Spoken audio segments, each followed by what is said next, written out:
मैंने यह कहानी एक अन्य सब रेडिट पर बताई थी, लेकिन अब ये कहानी मैं आपको यूट्यूब पर दोबारा बताने जा रहा हूँ। तो कहानी अच्छी लगे तो स्टोरी लाइक करें और चैनल को सब्सक्राइब करें। तो कहानी को शुरू करते हैं। मैं छोटा था तो मेरी पड़ोस में रहने वाली एक लड़की थी जिसका नाम लेक्सी था और वह मेरी सबसे अच्छी दोस्त थी।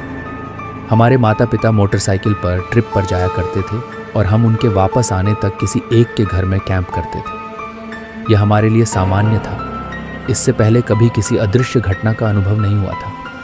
हम उसके कमरे में बैठे बातें कर रहे थे और वही कर रहे थे जो हम आम तौर पर करते थे।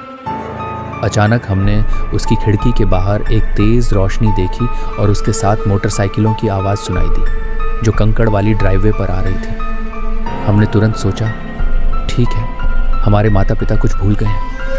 लेकिन इससे पहले कि हम कमरे से बाहर निकलते, हमने दरवाजे पर दस्तक और एक हल्की औरत की आवाज़ सुनी, हेलो।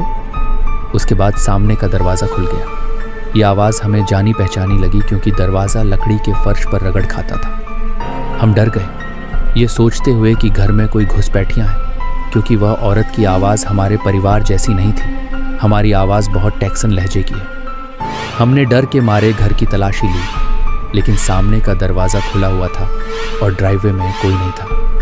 घर में भी कोई नहीं था। जब हमें राहत मिली और हम वापस उसके कमरे में जाने लगे तो उसने कमरे में प्रवेश करने से पहले ही ज़मीन पर गिरकर रोना शुरू कर दिया। मुझे समझ नहीं आ रहा था कि क्या हो रहा है। मैं डरी हुई थी। उसने मुझसे कहा कि उसके माता पिता के कमरे में दरवाजे की चौखट जितना ऊंचा कुछ खड़ा था। जब हमारे माता पिता वापस आए तो उसके परिवार के घर में और भी अदृश्य गतिविधियां होती रहीं। आखिरकार उन्होंने वह घर छोड़ दिया।